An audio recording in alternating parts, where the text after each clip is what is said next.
All right, it's time for the Greg's Garage Pod with co-host Jason Pridmore. I'm Greg White. JP is on the line, and this is our MotoAmerica warm-up podcast for the weekend finale. This is it. It's the season finale, Jason, the last one of the year, wrapping up 2019. How's life for you, buddy? It's good. I'm sad. I can't believe, really 10 out of 10 already. It blows me away that we're at the end of the season. I think there's a lot of the season's gone, really well. I think it's amazing that we have two, I'd say our two biggest championships still up for grabs. So I'm looking forward to getting to Barber, but there's a part of me that's bummed that it's the last one. Well, I think always. I mean, it's been a good year, and yeah, what are you going to do? What are you going to do? All right. Well, Jay, let's get right into it because we have tons of stuff to talk about. I think the first thing is we're at Barber Motorsports Park in Birmingham, Alabama, taking a look at the weather this weekend. If you're thinking about coming, you got to come out. I mean, Jay, have you even had a chance to look at the forecast yet? I haven't. As a racer, I never ever looked at the forecast because I just figured it's going to be what it's going to be when I get there. But hopefully it's going to be beautiful. That's true. As race fans definitely do. So Friday's going to be 85 degrees, partly cloudy. Saturday, it's going to be a little bit warmer, 88. Sunday, 89, and partly cloudy the whole time. They're not predicting any real rain, which even at this time of year, you can get those, afternoon thunder showers that pop up in the Southeast. So the weather's looking good. But Jay, before we get into actually like all the classes, all right. So, on this podcast, we're going to be talking about our championship points, what's left. We've already dived into who won last time we were at the racetrack, all that kind of stuff on our last podcast. But Jay, before we get into all this stuff, what I really want to talk about is going to be, the biggest change at Barber Motorsports Park, which is going to be the new surface. So when we go to new surfaces, Jason, it can be totally tricky. Why? Like, what have you experienced when we show up to tracks that have been freshly paved or repaved? Well, tracks, Greg, are when they're brand new, none of the edges, the top edges of the surface itself have been kind of knocked off. So it's almost like having very sharp teeth. The more you grind or chew, the duller your teeth will get. And it's a lot like that when it comes to track surfaces as well. So when you have, thank goodness that we're not going to have one of those weekends by the sounds of it, Greg, where we've had 100+ temperatures down there and a lot of humidity. I mean, a high 80s weekend will be great for our riders and teams as opposed to what we've seen there in the past. And I think it will also be better for the racetrack itself as well.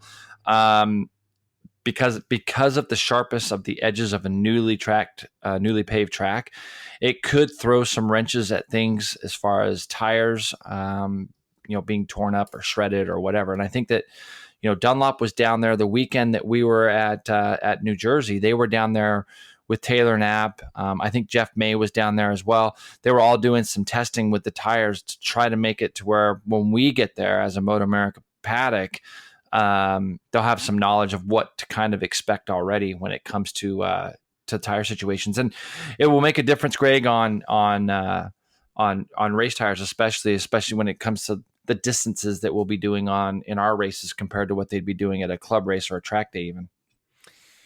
Yeah, so that's really, how do I explain this? Like normally on a race weekend, Jay, I think we would sit there and go, okay, we're going to go to Barber, and normally we see this particular rider or this particular motorcycle doing well, and so we can kind of predict maybe what's going to happen. Maybe this person will jump up. But do you get the feeling that this weekend at Barber Motorsports Park, because, I get Dunlop was able to test. They've got some data. They're comfortable with the tires that they're going to have available, which is, by the way, just the hardest compound they have available. It's, but do you think that it's totally different now? Because what I was thinking about on the Superbike side of things before we get into all that stuff is, like, we know Cameron Beaubier, after the fourth round of 2018, all of a sudden started to find a tremendous amount of speed, won the championship, and he points the finger mostly at the softest compound available, Dunlop, which I'm not sure is going to be available to race on the front. Do you feel like this is just kind of like a really weird weekend that we can't predict because the surface is new?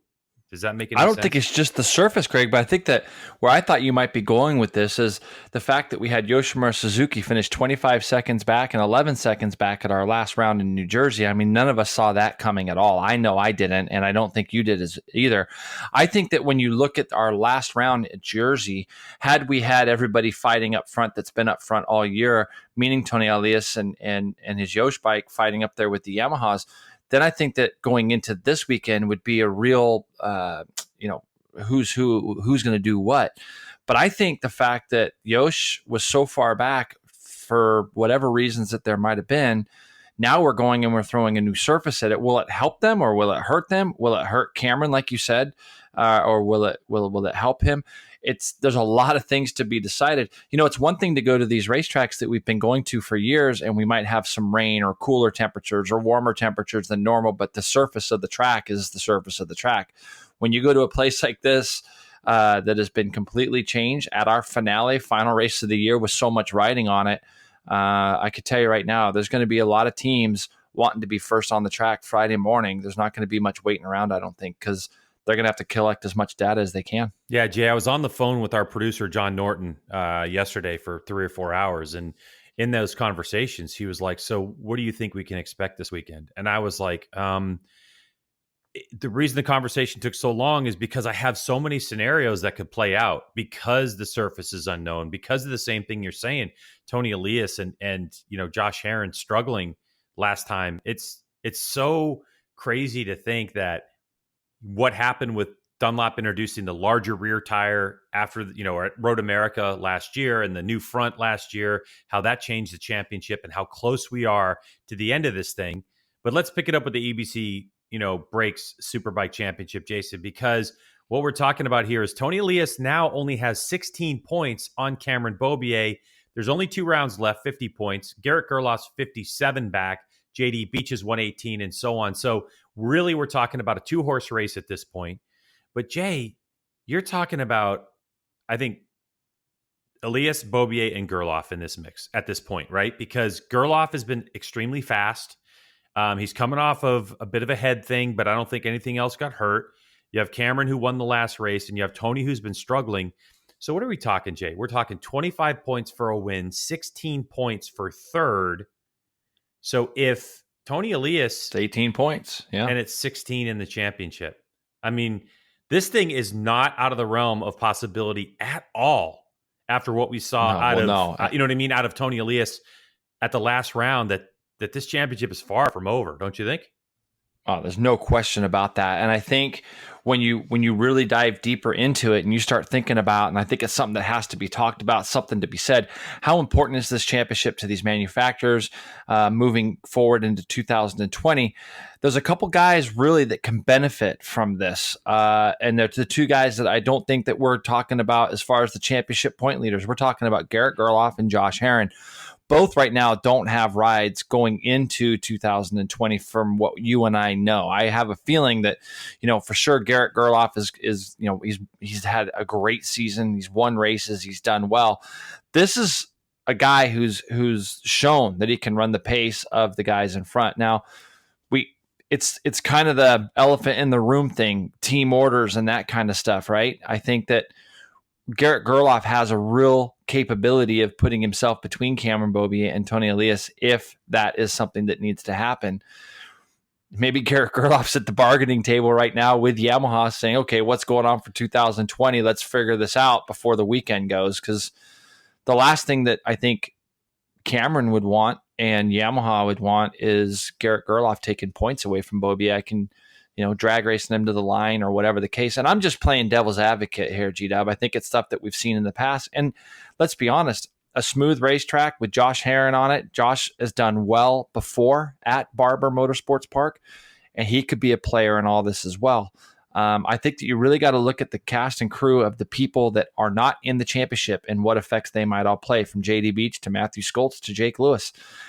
There's a group of people there that can get between the 2 main rivals. Skoltz can win at Barber. He has on a stock 1,000, but it was raining then, but he knows his way around, the ups and downs. Again, new surface. And also what I heard is they had a paving machine, by the way, Jay, that was the entire width of the track. So there are 0 seams on that racetrack. So it's It's like pristine, brand new. So you have, absolutely. The cast of characters could play a role in this one. There's no doubt about it. The Garrett Gerloff thing is interesting, Jay, and you were thinking exactly what I was thinking. So here you have a guy who's been winning races as of late, who we all know has the speed. He goes good at Barber. He goes up and down good. But what motivates him to have Cameron Beaubier behind him? The only thing I can say is, remember when we had Garrett Gerloff on the podcast a couple podcasts ago, when I asked Garrett about his future, he was, kind of, vague about it, but he did say that he wanted to stay with Yamaha. If he could, he wanted to stay with Yamaha. But what motivates him, to help Cameron Beaubier win this championship? We talked about this before. It's like money, right? Like if you say, oh, Garrett, does Yamaha have pockets to say, Garrett, we know you had pace to win this race, but you get second, but we're going to pay you a win bonus anyway. I don't know if that happens anymore. Money's not flowing like it used to, but it's a very interesting position for I think, the entire field, those people that can run the pace to be in. Yeah. Well, I don't think anybody would come out and directly admit to you that's within the factories that, we're going to take care of Garrett if he kind of wedges himself in between Tony and Cameron. No, I probably never know that until 20 years from now. You'd never know. Yeah. And the thing is too, Greg, is that the racing's been so close between those three guys at the front. As far as consistently at the front this year, those three guys have been there. Garrett is hungry. I mean, like even his text message back to me last week during our podcast about, man, I'm just can hardly wait to get to Barber. I'm going to be 100%. He's already been training. He's been super motard track and so on. So Garrett's going down there with one item on his brain, and that is to go win. And who are we to say that he doesn't have other things in the works and other places possibly to where it wouldn't matter anyways if somebody offered him things, because he wants to go out and win races and go wherever. But that said, I just think that there's a couple things that play into Yamaha's side, is that there's more supported Yamaha riders on the grid than there are Suzuki. I mean, basically Yoshimura has, their two riders, and then Jake Lewis. Yamaha has their two riders plus JD Beach and Matthew Skoltz, who are more than capable. I just think that with the track surface and the other players other than the top two in the championship, there's a lot to play for. And right now we know both teams, Yoshimura Suzuki and the Yamaha factory team, have both made championship winning t-shirts for that podium, I'm sure. And so how important is it for them to win? That's going to be the question, I think. And Matthew Skoltz showed some real form at Jersey, so he's going down there with a head of steam, as is JD Beach, of course. JD coming off what I think is arguably probably his best weekend. Yeah, he won at VIR, but at this particular race, he ran with Cameron Beaubier at the front in the drive for the majority of the races. And I think that JD made a big step this last weekend. I would consider it his best weekend of the year. So we don't know what's going on with JD Beach for 2020. He's got really, we know he's tied in with Yamaha a little bit with the Essence and Racing Crew and teams, but I just think that there's a lot of motivation for riders to go down there and try to mix it up with the two guys running for the championship. The thing I'm concerned about the most with the JD Beach side of things has been the chatter problem they've had all season long. Yes. And it seems like they have figured it out at New Jersey, but Richard Stamboli, team owner and obviously, crew chief and all that, he kind of cautioned me and just said, look, when we have a smooth surface, that's when actually chatter really presents itself. So we'll be able to get a better gauge after, session number 1 on Friday to see where everyone is. And also the tire situation. I'm not sure if I said it on this podcast or you and I have just talked about it personally, but the one bit of information I can't find that I really want to find is what is the surface made of? So meaning, okay, if it's asphalt, where does the aggregate come from? It's really not that important. But what is important is if it's synthetic latex modified asphalt. If it's latex modified asphalt, which I actually know a little bit about because I used to be in the industry, then you'd be able to feel it, Jay. If you got onto the racetrack and you stepped on the race surface, you'd actually feel it just a little bit spongy. And that latex really helps the expanding and contracting of the racetrack. It also really helps under acceleration, especially with cars where it's not going to buckle, like a hard surface. It would actually just kind of, bunch up and go back. And so the idea behind a latex modified surface is it's going to last a lot longer. You're going to have a lot less problems with it. The problem is it increased the cost of paving it dramatically. I have heard rumors that Barber's asphalt is modified. like, and I'm doing that in air quotes, right? Modified. Yeah. So I want to find out if that's the case, because, Jason, one of the things that a latex modified surface can offer is when rubber gets into the asphalt and helps out that thing that you were talking about before, where the aggregate is very sharp. It's like teeth. I've never heard anyone describe it that way, by the way, and I thought that was absolutely brilliant. It's like teeth that are just going to rip that rubber right off the tire. Is that latex modifier that's in the asphalt can actually help it. So, instead of it taking all day Friday, it might be the fact that they're filled up half a day Friday, and that we get all of a sudden better traction with the amount of Dunlop tires that are going to be on the track. Again, talking to John, our producer, I was like, look, I can't help you until Friday night. Like, until I see you, like, the full day, we're just not going to know. I will say this, though, about the surface, Jay, before. I know you had a point you wanted to make, but this was a text I got last week from Tony Romo from Dunlop about the new surface. And he wanted, so basically what he said was, I want to say that because of the abrasive nature of the new surface, Dunlop was able to select what compounds would be best. You mentioned it, Jay, they went testing. At this moment, which was last week, they're going to bring medium and hard options. They seem like the best possibility. It's not bad enough for them to have pit stops, he didn't feel. Because, Jay, that, in my mind, that was on. We've seen that before, haven't we? Where they've had to do pit stops at some bad things. But he did mention that the track has got loads of grip. And I don't know if you remember, we've been on surfaces, I don't know, like in Europe, I've been on newer surfaces in Europe as well. You can go to a new racetrack that's been freshly paved and not have any grip, right? Because it's just shredding the tires so bad. So there's no question. And a lot of that can have a lot to do with temperatures and things like that as well. So I know on Friday, Greg, that you're going to be, it's probably going to be our busiest Friday that we've had all year. Oh, yeah. I'm going to be out there really watching in certain spots to see the effects that this new surface is going to have and see which riders are getting up to speed quickest. And I know you'll be on pit lane first thing Friday morning when these guys roll out. You'll be there waiting for the initial rider debriefs that come in as soon as they come in after that first 8-10 laps of their session. Looking at lap times and discussing surfaces and things. So I think Superbike this weekend, this whole year has been a lot of fun. I think that we've seen, Tony Elias basically, I'm going to pretty much say that he's kind of dominated the season from the outset. He's had a couple of offs that have really just really cost him. I mean, the one right off the bat comes to mind at Road America, where he's sort of 500 yards away from the finish line and lobs one down the road. And I think that, that was a big chunk of points to his admission afterwards that he kind of made a mistake. And then, of course, Sonoma, to do that again late in the season, he's opened up the door for Cameron Beaubier. Garrett Gerloff this year has been the guy that I think is, I don't want to say he's surprised us. He hasn't really surprised you and I don't think. I think we've just been kind of waiting for it. But now he's up at that front, and I think that it's been a really fun year, and I'm glad it's coming down to the final race weekend. And let's hope, Greg, that we don't have to do pit stops or anything like that down there. Or reduce laps or anything like that. Or reduce laps. Mm-hmm. Let's let these guys race it out and figure it out and finish the season strong the way we want it to be done. In Supersport, Greg, at Jersey, we had a lot of controversy there, but I want to deflect from that. We talked about that a little bit last week, even though I know it was a talking point for so many. But let's talk about this incredible championship battle that we've got coming down to the line again in this championship as well. 10 points separates Bobby Fong from PJ Jacobsen, and I believe it's Hayden Gillum 31 points back now, if I'm not mistaken. 35. 35, yep. 35. Okay, he's 35 points back. Thank you for that. All three within a shout right now. It's going to come down to these three riders. I think obviously Hayden is the guy on the outside looking in with 25 points up for grabs. It's going to take something special for him. 50 points up for grabs, but after Saturday with 25 points up for grabs, it's going to take something special for him to get himself back into the championship. We've seen Hayden make some mistakes this year, sadly. But going into the last race of the year, I'm curious to know, momentum wise, what your feel is on, Bobby Fong, PJ Jacobsen, final round. What's your feeling going into the final run?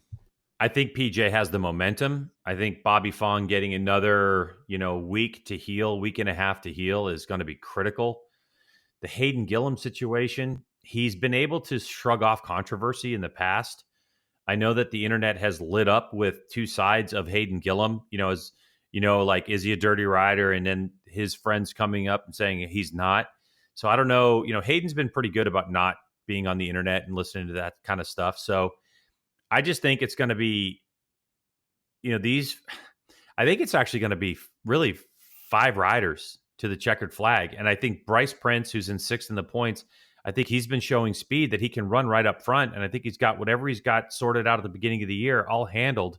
And I think between Bryce Prince and Sean Dillon Kelly, it's going to be really critical. I think those two could decide this championship, because as I'm sitting there looking at it, Jay, I'm going, okay, the situation is pretty simple. If Bobby Fong finishes 2nd in the last 2 races and PJ Jacobsen wins, they'll be tied in points, and PJ will win based off of the amount of race wins he'll have. So at the moment, PJ has 4 wins, and so does, and Bobby Fong has 4 wins as well.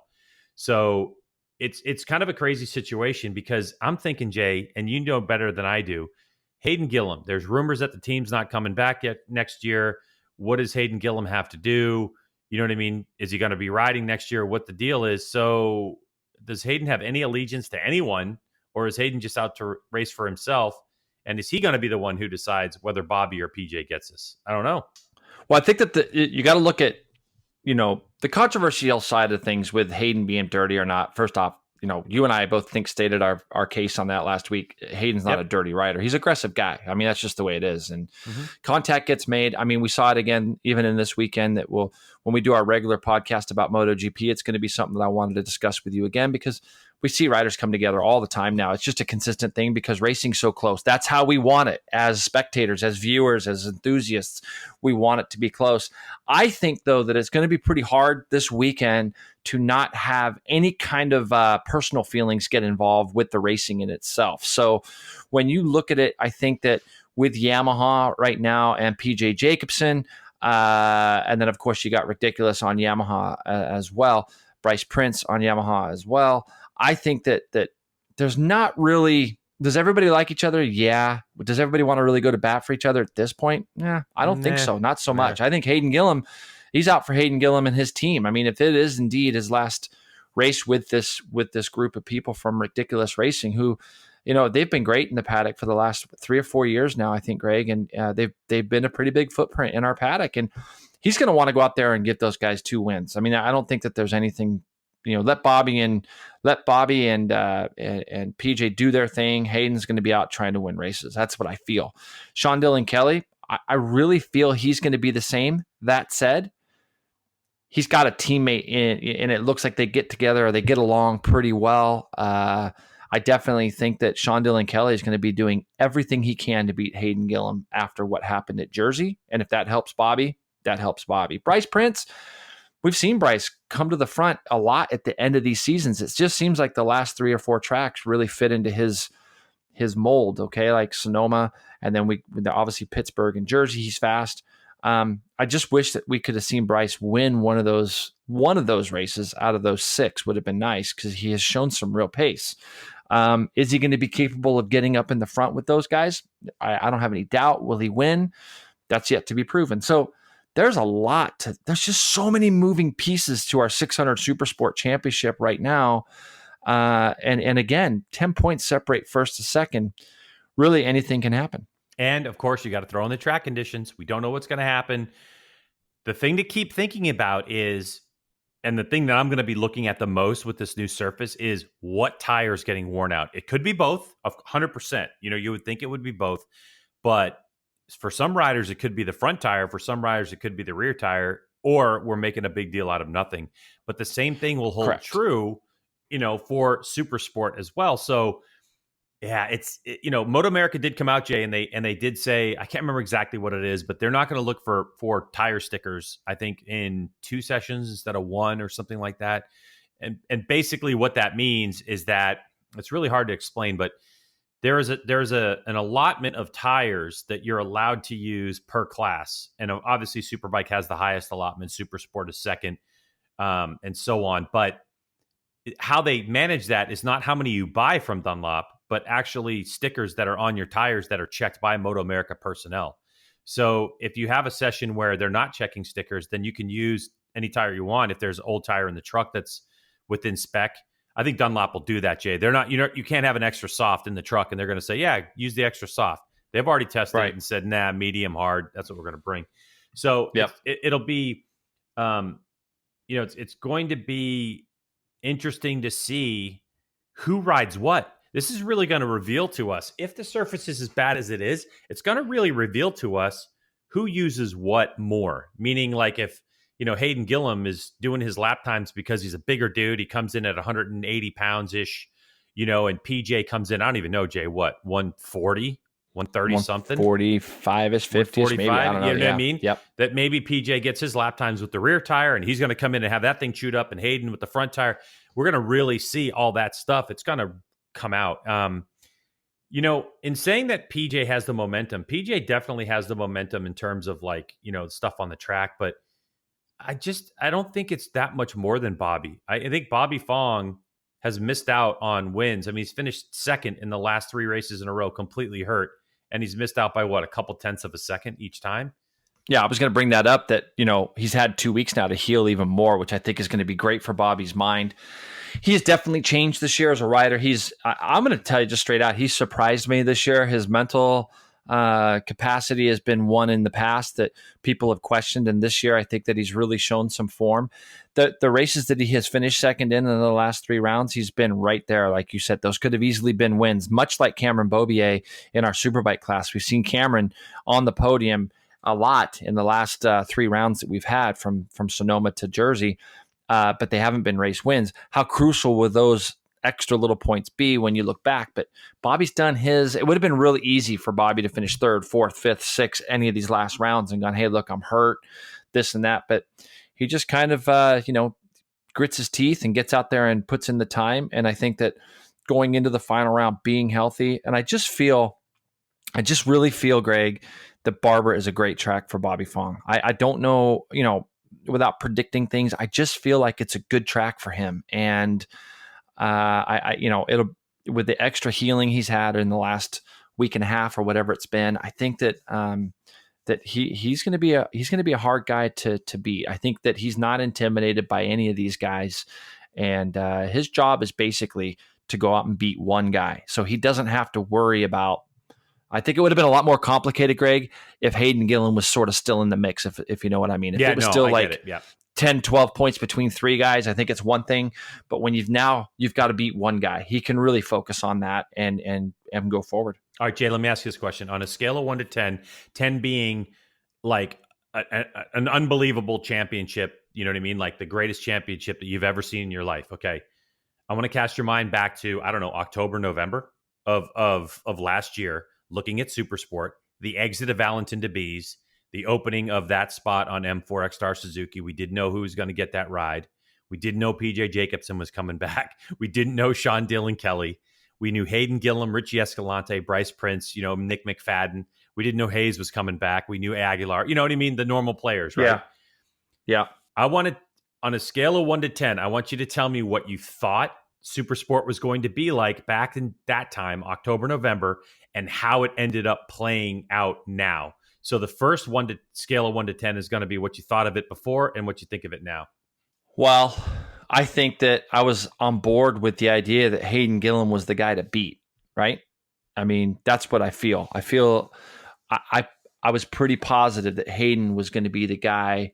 And then I really felt that PJ was going to be the guy who, if he could get, up to speed, new team, he'd never been on an R6. I figured there'd be a little bit of maybe just a little bit of time there because you got a new team. Greg, when you have a team that's established like Ridiculous Racing is, with a tremendous rider, with a great crew, you got to think they're going to have a little bit of an advantage, even though we know how good PJ is over a. Well, see, I'm talking about before I knew PJ and Bobby and Sean Dillon Kelly were even going to be in the championship. For me, it was like I was thinking Supersport was probably going to be like a 6.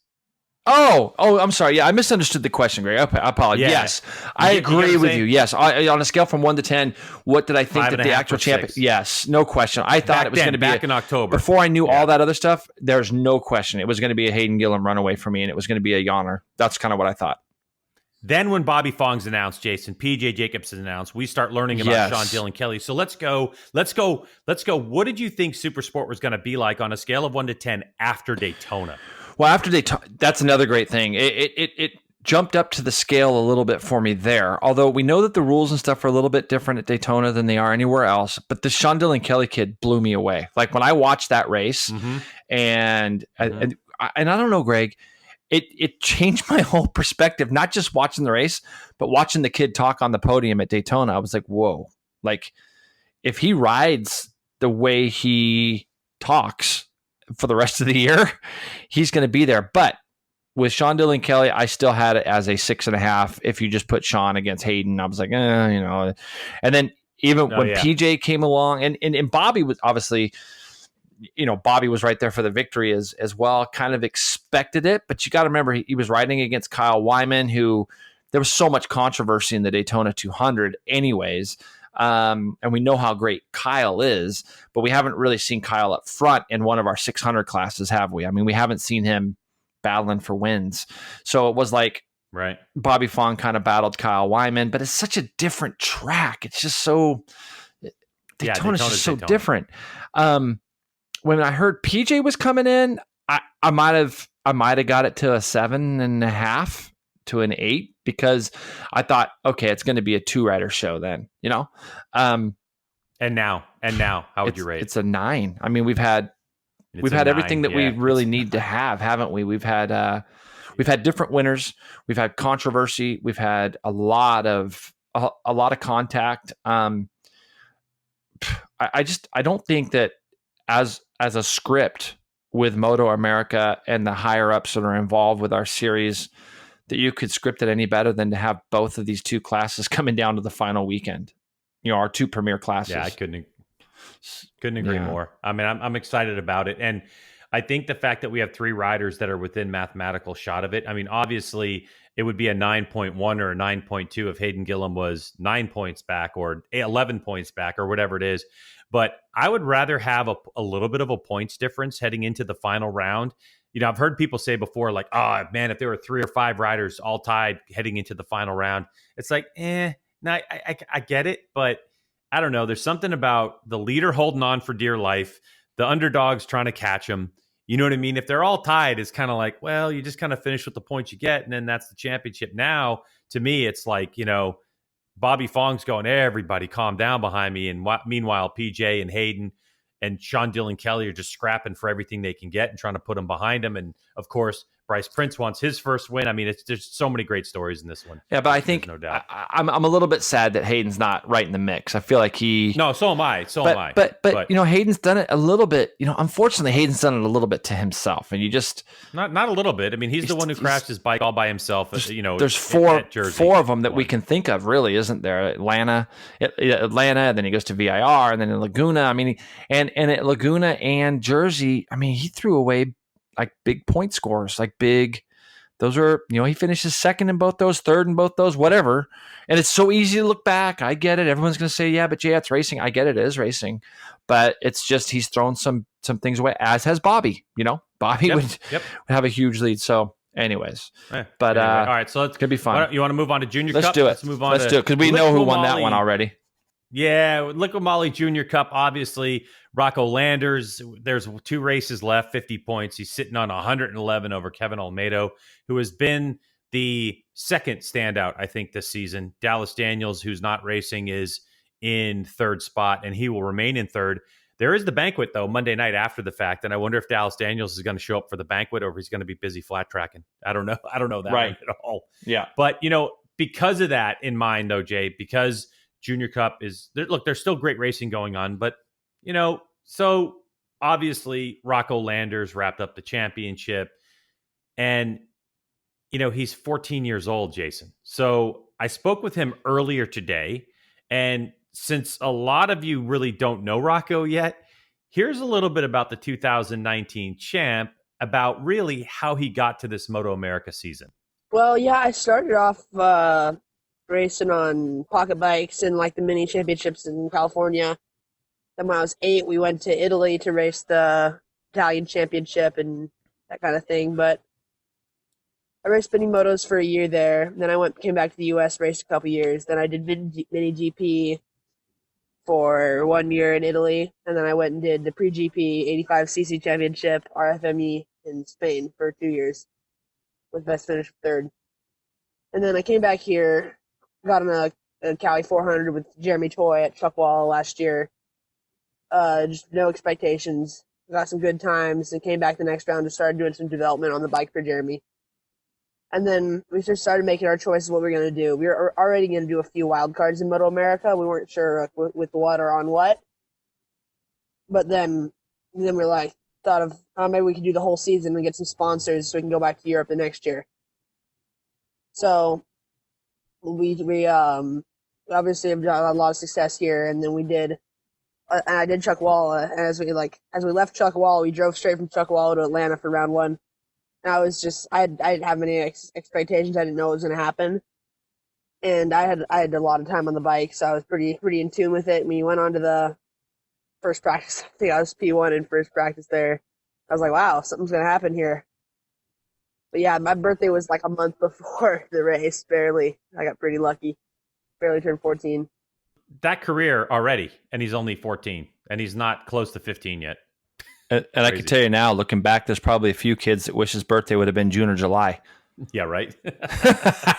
No, but that's what I come to find out. Like talking with Stoney this year, Rocco's dad, who it's kind of funny, but Stoney's been in the paddock for years and years, and obviously with Dunlop and so on. And I never really got to know Stoney very well. And then this year I have, because I've been intrigued by their story. So the stuff that Rocco just talked to us about on our podcast here are stuff that I'd kind of been privy to a little bit earlier in the year. And what really caught me was seeing him at CVMA during the off season last year.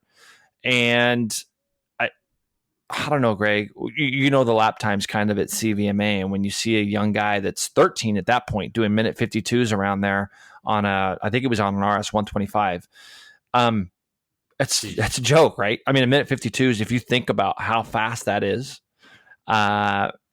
it's incredible. And right then I was thinking, okay, this kid might be something a little bit special. And to keep people in focus, if you've never been to Chuckwalla before, if I'm out there absolutely ripping on a ZX10, minute 52s are, I can maybe stretch it into the high 50s or mid 50s if I want to, but 52s are about where I'm at if I'm riding pretty hard. And he's out there doing it on a 125. Yeah, it's unbelievable, right? I mean, it's incredible. Full super bikes, I think, are doing 48s around there, maybe? They're down in the 46s. 46s, yeah. Even into the high 45s for the. It's obviously it's a fast series, but yeah, I mean, the Rocco does things even on the 400 when he started riding that out there. And you got to remember, I didn't know who Rocco Landers was, and all of a sudden this kid kind of appears at CVMA, and I see that the ties he has with Jeremy Toy and so forth, and then I start to realize who he is, and yeah, it's been really fun for me to watch, honestly. Now, Jay. Okay, so we all know winning creates good memories, but I wanted to know, at 14 years old, I tried to ask him a question like, so, Rocco, beyond just the wins, what has been standing out in your mind this season? But, he is 14 years old, but here's how he answered that question. Well, I mean, in Pittsburgh race 1, I was able to pull away on a failing clutch. That's pretty good. I mean, I DNF'd that race from the clutch that failed, but I was able to pull away on a failing clutch. That was pretty cool. And then I was able to get the win from back to the grid at Virginia. That was a silly mistake on my part. It's just been I've had a lot of different. I've been able to win a lot of different ways.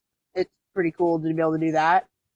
Like I've been able to win from pole position and just pull away. I've been able to win after a good battle and after battling the first part of the race and pulling away at the end. That kind of thing. Just it's cool to be able to win a lot of different ways. Yeah, I really enjoy riding with MotoAmerica. Bikes, the people are all so cool, except for you, Greg. But yeah, I'm just kidding. You're kind of cool.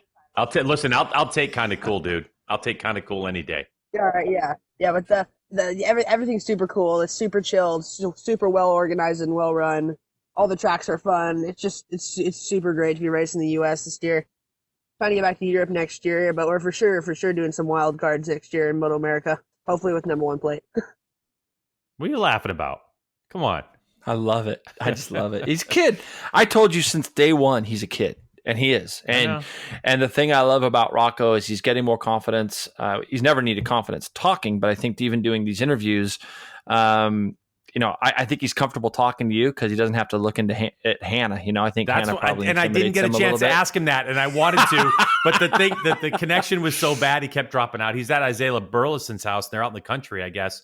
And so because that's exactly the question I was going to ask him. Like, hey, Rocco, what's your problem when you talk to Hannah? You okay? You all right there? You could talk to a big ugly bald guy over the phone or whatever any day of the week. What's funny too is the other thing that's a huge thing to his success. After Pittsburgh, the weekend after Pittsburgh, we had a weekend off, right? Not Rocco. Rocco was at Nelson Ledges doing an endurance race, and I think Damian Jigalov was with him, and right. So he's on a bike. So he goes from Pittsburgh. He goes from Sonoma. I'm sure he was on a bike somewhere the following weekend. I think it was I don't know if it was an AFM race or not, but I wouldn't be surprised. And anyways, he goes from there to Pittsburgh. From Pittsburgh, he goes to Nelson Ledges. From Nelson Ledges, he goes to Jersey. This weekend, this is the kind of effect that this young man has on the world. Is I have a one-on-one student named Chandler, who's a great guy out of Texas. They were racing at Hallett, Oklahoma this year. He sends me a photo with him and Rocco on pit lane. He's everywhere. He just is riding by the way, everywhere. He went to ride Monday at this guy who Alan Wilzig. That's right. His private GP track, and he got some time out there too. Yeah, right after the Jersey round, right? And then from there he goes. From there he goes to Hallett, Oklahoma, and Chandler, who he writes to me, he's like, Jay, it's amazing how fast he was on like his first session out, and Chandler's racing Twins Cup. He's going to be at Barber this weekend, and for his first one, and he's like, basically the kid's a joke, and he is. If hopefully he's going to come to a town near you somewhere, as the movies things would be said, but it's. He just shows up, but he rides all the time, and that's a huge benefit. Which, Jay, I mean, this segues perfectly into the next thing because he loves to ride anything on two wheels. I mean, even in the pit, he's always bombing around the paddock on something.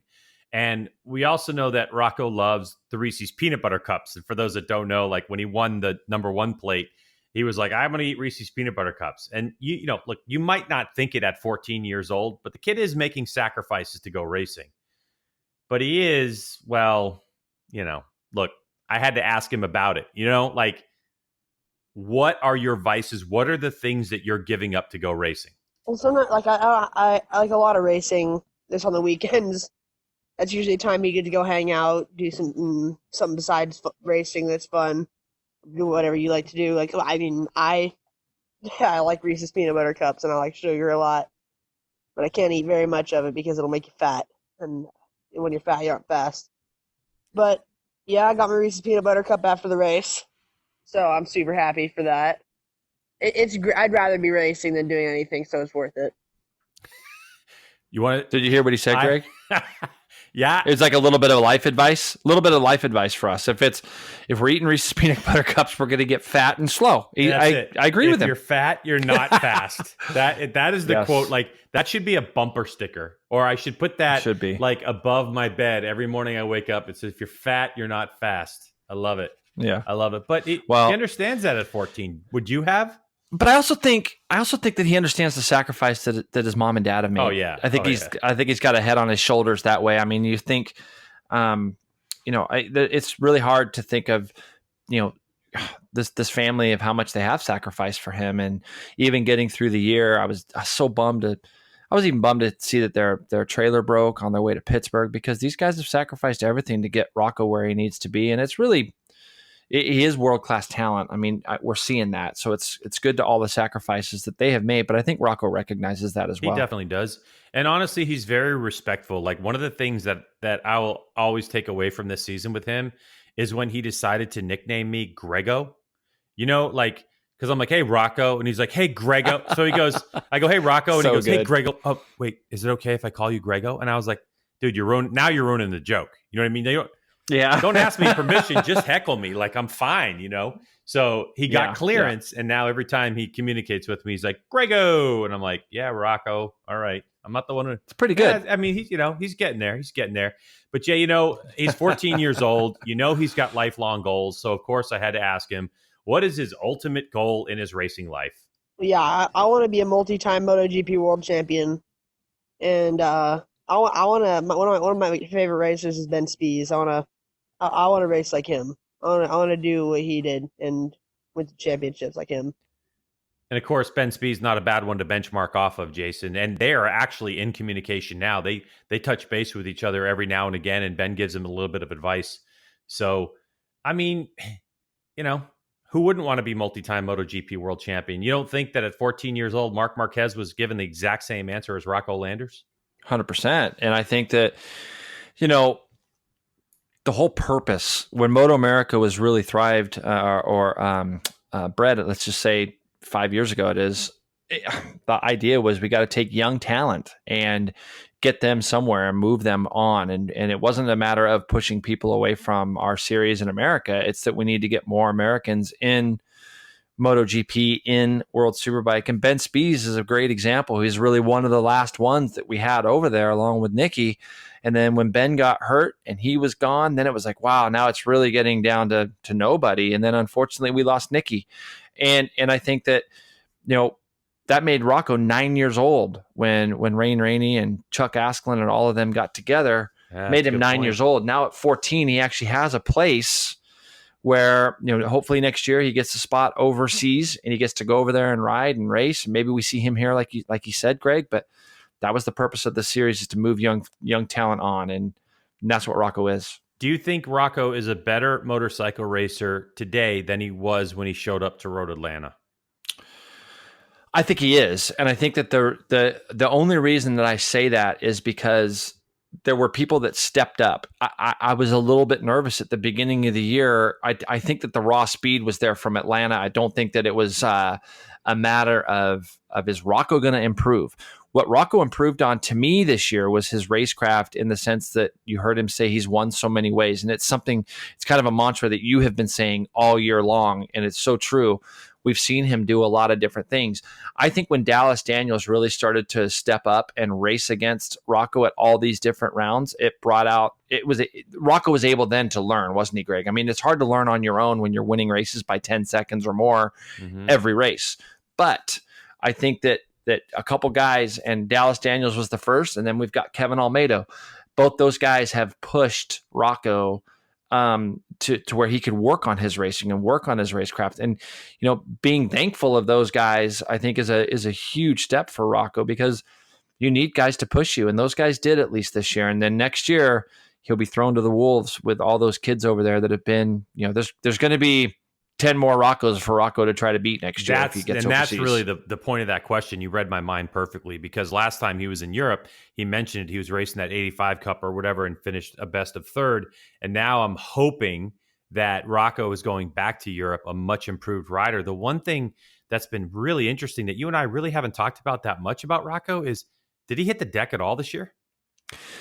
I'd have to think about that. I cannot remember ever seeing Rocco come in on a trailer other than when the bike has broke. I know he's tipped off somewhere, and I'm trying to think. Right, but so let's say he's had one tip off in MotoAmerica. I mean, think about the race pace he's had, the amount of race wins he's had, which by the way, we owe him some credit there. So, Rocco's sitting on what? Well, I was going to count the race wins, but there's 15 rounds, and he's got one DNF and one second place finish and 5 points. So he's won 12 and 15. Yeah, and I hate to even think, because I can't think of a time where he actually has fallen off the motorcycle. I'm going to say 0, but there's something in the back of my mind that thinks that he tipped off somewhere, but I just don't remember. Like a practice maybe, but who knows? But yeah, it hasn't been a race. And I hate to do a disservice to him if that isn't the fact, but he reminds me a lot of Andrew Lee in that regard, doesn't he? I mean, we talked about him a little bit last week, but Rocco, the consistency, the speed, when you're as a competitor, when you're doing everything you can to hang on to a guy that is fairly mistake-free, doesn't make mistakes at all, it's grueling, man. It is so hard, because you just feel like Rocco's always got that extra pace if he needs it, doesn't he? I mean, he just always seems like that. The other thing too about Rocco is he learns from the first race to the second race. Yeah. We saw what he did at Jersey. Jackson Blackman raced him hard. Maybe Rocco felt like he couldn't get away because his bike wasn't quite right. Sunday morning, I kind of get a text talking about the things that are going to be changed, and there's going to be a few little changes. And next thing you know, he wins the race by 7 seconds. It's that ability at 14 to communicate with your dad or your crew or whoever you're communicating with to make that big of a change, it's a big deal, Greg. Yeah, it is. My only concern for Rocco is just the long-term ramifications of the laser focus he has. I just want to make sure that he's still able to find pockets of being 14 years old and enjoy something off the bike. He hinted about it at the beginning of that the second to last question, where he said, look, racing's on the weekend, and that's a time when you would normally hang out, and so I just want to, I don't want to do anything, but I guess it's just kind of in the back of my mind saying, I hope that he's able to find some other distractions away from racing that keep him into racing and motivated in racing. Because Jason, we know how many people you and I have seen over the years that have been massively talented and had, something behind them to help them go racing. And eventually something in life gets them to step away from the sport. Yeah, it could be a Rocco burnout. Doesn't seem like, get burned out, whatever, Rocco now doesn't seem like that. He's 14. He's a kid. And it's funny that he says his off weekends because I don't see him having very many of those. But I think that being at the track and being around people, he's very much a people person. And I think that's what's keeping him. That'll keep him the way he is. And I think his parents have done a tremendous job of allowing him to stay a kid. Like you said, Greg, he's on a scooter. He's on a bicycle. He's doing tricks. He's doing whatever he wants at the races. You always see him riding around. And I think that that's a key that his parents have done a tremendous job with him and allowed him to not take this stuff too seriously. Take it seriously when you're on the bike and the time that we're debriefing afterwards and stuff, but then go and enjoy your life. And I think that's important. So, congratulations to Rocco Landers on his national championship. And thank you, Rocco, for taking time to talk with us. Of course. He keeps telling me, Jason, this is his favorite podcast. Of course, right. He did. He told me many times, but I failed to ask him how many other podcasts he listens to. So, true. I don't really. True. It's his favorite this week because we got him on, and I'm happy we did. I'm really happy we got Rocco on this week. So let's move forward, Greg. Stock 1000. Stock 1000 this year has been a lot more interesting. A lot more interesting in the people that we've had involved in the championship. One thing that has stayed constant is Andrew Lee. Andrew Lee has dominated this season. When you look back at the results that he has had with that fourth place that he had in VIR, he had that fourth grade because he had ground his finger away at a testing incident at Buttonwillow. Wasn't sure he was going to ride. Comes back, ends up getting fourth at a race that he thought he wasn't even going to be at. Other than that, he hasn't lost since Utah. He's won out Utah, Laguna Seca, Sonoma, and then he goes to from Sonoma to Pittsburgh to Jersey, and he's just pretty much dominated all the way around. Superstock 1000 is going to get a double this last round of the year. I would think that of all the championships that maybe wouldn't have been over, this probably would have been the one on paper at the beginning of the year, thinking, oh man, this is going to be great. We got a double round at Barber. This is going to come down to the final laps, final races of the year. Andrew Lee didn't have any of it. I think that he rode tremendous. He's been fast in every session, every race. He's done a tremendous job. So this weekend, when he goes down there, he can race absolutely pressure-free as he won the championship in Jersey last week. What do you think about Travis Wyman? Travis Wyman again signed up for the EBC Brake Superbike class with his Weir Everything Racing bike, and he will not be competing in Stock 1000. I thought that Travis at the beginning of the year was going to be the one that would start to bring it to Andrew Lee along with some other riders that were coming in. So I was just curious what you think about that. Well, I think that that's a great discussion that you and I could have anyways. It kind of goes back to the Supersport question that you'd asked me about who did we think that was going to be there in 1000 Superstock as the year went on, because we had some new additions, didn't we? Yes, for sure. I thought Travis Wyman would be a guy that would be in this championship from the beginning on. And, he had a great year last year in it, and he raced Andrew tight and close. But this year, Travis hasn't been as good or as consistent. I know he's had a couple of mistakes early that kind of took himself out of the championship. But I also believe that these guys had a lot more competition. Last year was basically Andrew and Travis racing against each other. This year, however, it became a lot more difficult. We've seen, obviously, Stefano Mesa is the first guy that comes to my mind. Very experienced guy. Wasn't sure if he could do the whole year. A consistent podium finisher. And sadly, he just got taken out at Pittsburgh. Michael Gilbert made a tiny mistake and ran into the back of Stefano and really took, I think at that point, Greg, it was only like a 16 or 18 or maybe 11 point lead there at might have been a little bit more than that at Pittsburgh, but that literally just blew the championship wide open. I think Andrew went into the last race of the season with a 25 point lead, or into Jersey, I think, with a was it, Greg? Maybe it was more, maybe 38-point lead or something. Anyhow, Andrew was able to wrap it up. But we've seen Ashton Yates. I mean, moving forward, where do you see Ashton Yates in the 1,000 Superstock class as we go forward to next year? Michael Gilbert. We saw Jeff May racing it this season. There's a number of guys that have stepped up in this class. Who do you think is going to surprise you in Stock 1000? For me, I think Miles Thornton's going to come out and start swinging. Things have been getting better on the motorcycle for him a little bit. And, he's West Point, Georgia guy. He knows Barber. I think it wouldn't surprise me if I see Miles Thornton in the mix and, like for a podium finish this weekend. What do you think?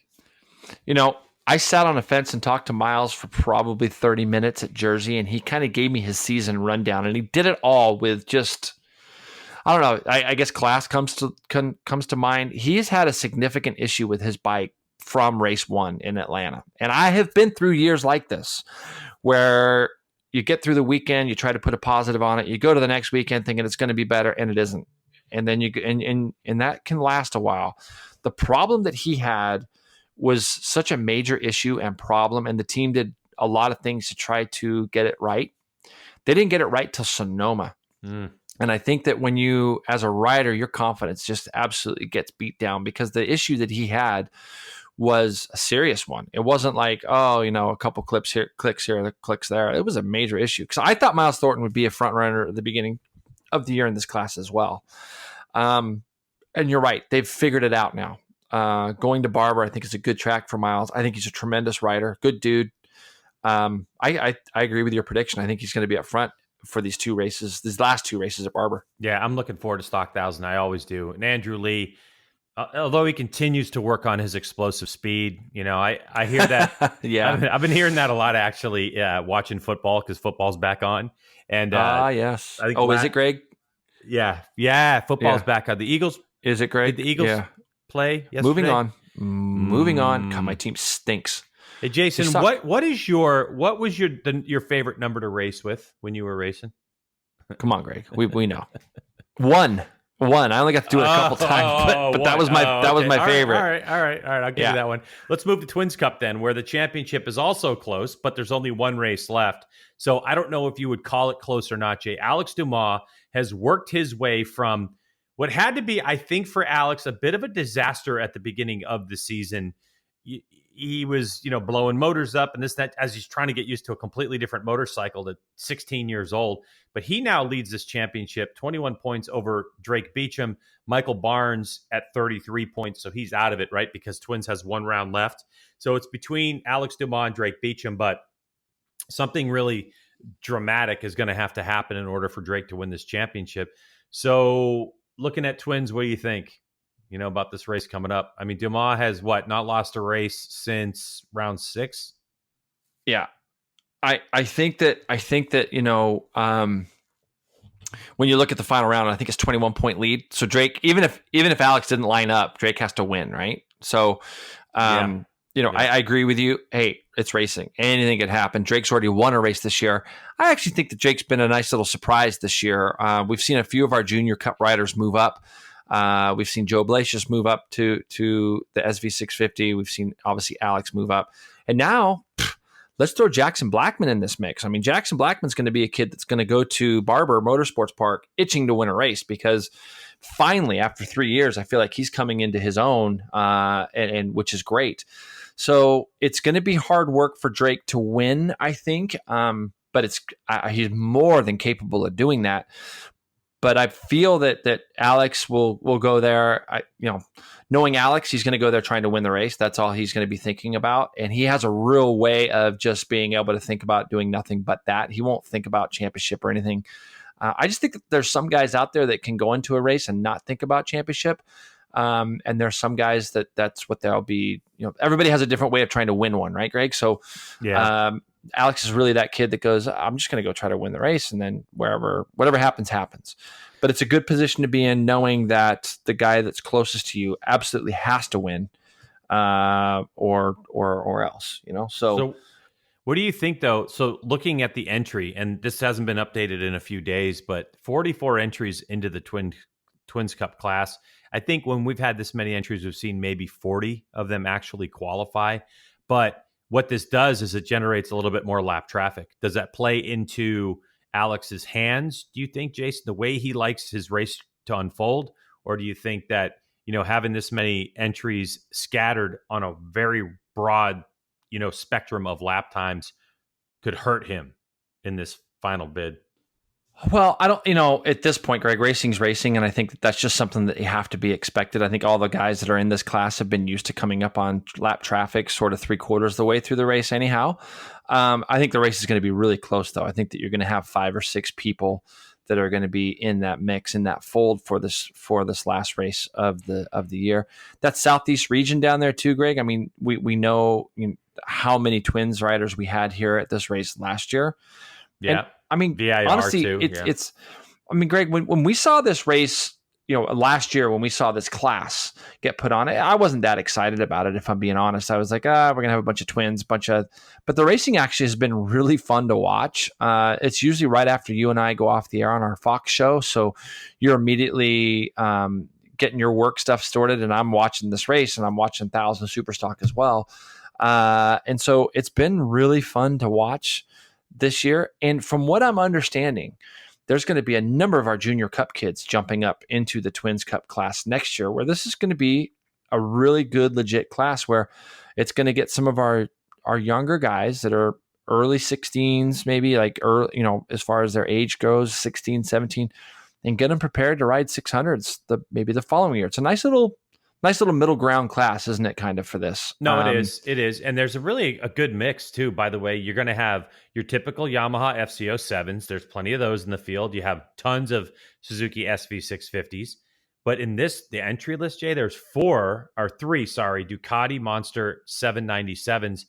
And someone's breaking out a Ninja Kawasaki or Kawasaki Ninja 650, which we've seen once or twice before. But, that the ability to grab a motorcycle that is not the most expensive thing in the world, to not have to kill yourself modifying the thing, is very appealing for people. But I also think the amount of tire allotment, the budget that you have to do with it, all those things are good. And it's a really good middle ground, taking you from a 400 to an inline 600. So I think it's a perfect way to transition younger riders into, learning more of what they're up to. Because the 600s now, Jay, are kind of they're a little bit more, I think, on the sophisticated side in terms of what you can adjust and the electronics. There's a kind of a big leap from basically, a dumb 400 to up to a 600. I think there's a good middle ground there for some of the younger guys. Yeah. Agreed. And I also believe that, like when you take something like what Alex Dumas is doing and having the team he's riding for, which is great, the M4 X-Star team, he's riding a GSXR 600 a lot as well at track days and so on. So it's giving him the opportunity to ride a 600 and learn a 600 in maybe a less pressured environment. And then he comes back and he rides his twin at these races and is doing what he's doing. It just seems like a pretty solid plan. And I've heard of all these other kids like Hunter Dunham and this and that. They've already been on a 600. And so it's kind of a way for them to stay relevant in a class where, when you have a kid like Alex Dumas, who's done really well in our championships over the last 2 or 3 years in the Junior Cup, and then he comes up to this one and he's doing well here, you're breeding that winning spirit all the time. You're always up front doing what you got to do. And then on this backside, he's now learning a new bike. He's learning the 600 in case that's where he ends up next year. So I'm excited about this class moving forward. I'm really looking forward to the last round at Barber because Greg, at Laguna Seca this year, at one point, there was like 8 or 9 guys battling for the lead. And I'm a little bit sad for Barney because we've talked about him a lot on this thing. Michael Barnes. He's just had too many bike issues for Michael Barnes. I mean, it's through no fault of Michael's, but they've just had too many problems with that bike staying together. We saw it, come to an end there for him at Sonoma. We saw the bike break. We've just seen it break at a couple places, and it's really hurt his championship. I think 3 rounds, the bike's kind of done bad things to itself. It's been a big shame because the dude is on pace. I mean, again, another year, you know what I mean? And he's on pace. But Jay, Alex Dumas, okay, real quick. Does Alex Dumas become the modern day Miguel Duhamel in the sense that, he's Canadian, French Canadian, but is he basically, people just going to look at Alex as just another American? Because how many people don't even realize Miguel Duhamel is Canadian? They just thought he was American. Yeah. Is he is he going to stay here, and does he get that kind of legendary status? Because I just can't wait for him to mature a couple more years and to see him on a superbike. It's going to be him and Andrew Lee. The way they approach racing is just so different than a lot of other people. So is he that guy? Is he going to be the next? I think it's a big step when you start talking about the Miguel Duhamels of the world, right? Yeah. I don't know if it'd be fair of me to say that or put that kind of pressure on him if he even knows who Miguel Duhamel is himself. But the thing is that it's great having people from other countries. It almost feels like sometimes, Canada's just, we're bordering with them, and we've seen so many Canadians come down. It's a natural thing, North America, to have a Canadian guy in our championship. I mean, from Pascal Picot to Steve Crevier, we've seen Brett McCormick in the past, all these guys. But I think with when you look at Alex right now, he's kind of creating his own path. He's doing his own thing. He's kind of one of these guys that to me just surprises me all the time, and I'm not really sure why I'm surprised. But he just, every weekend, it just seems like there's another little bit of growth in Alex Dumas' career. And this year he's done a great job. The first 2 rounds were really tough. He had a problem in Atlanta with the motor that they had built, and he basically rode there on a stock motor for the first 2 rounds in Atlanta. Then he went to VIR and he made a mistake and crashed and wasn't even able to participate in that race. So it was all kind of stacked up against him going into Road America, our 3rd round. And if you'd have seen him, you'd have never noticed. You wouldn't have been able to tell if he was 8th in the points or if he didn't have, or if he was leading the points. You would have never been able to know. All right, Jay, let's go ahead and wrap this up. But one thing I do want to say is that MotoAmerica announced that in August of next year, we're going back to Indianapolis Motor Speedway. So go to MotoAmerica.com and check out the dates on that and all that information. Last time I rode Indianapolis Motor Speedway was when they had just repaved it, and I got to go out on a test, Jason. I absolutely I don't love the track, but I'm really close to loving the track. It's very entertaining, and I think it lends itself to some good close racing because you have some real tight corners, but you also have these like straightaways that I think keeps things close. Just a quick comment for you on what you think about going back to Indy next August 21st, 23rd. It's one of the few tracks I have never ridden. So I would hope that if you and I are back doing what we're doing this year again, which I hope we are, I think that for me, I'd love to be able to do a couple laps there so I could add something to it. Otherwise, we're going to have to reflect back to your Wera days, I'm sure, at some point of talking about riding and things. I dare you. I know you were testing. What were you testing, Greg? The Buell 1190 RX. Yes. It rained all morning, and then the press at the time, Jay, they all left. They're like, we're not going to be here because it's raining. And that left it up. There were only 2 of us, and we got the entire afternoon with every bike and the track to our entire selves, and it was look at that, awesome. Yeah. I remember you telling me a little bit about that. I know how much you liked that bike at the time too. So I mean, that's cool experience. And I think just being at Indy, have you been to the museum? At Indy? No. Mm-mm. Yeah, I did a school back at Putnam Park 100 years ago. It seems like now, but I made it a point to go to the museum at Indianapolis Motor Speedway, and that in and of itself is insane.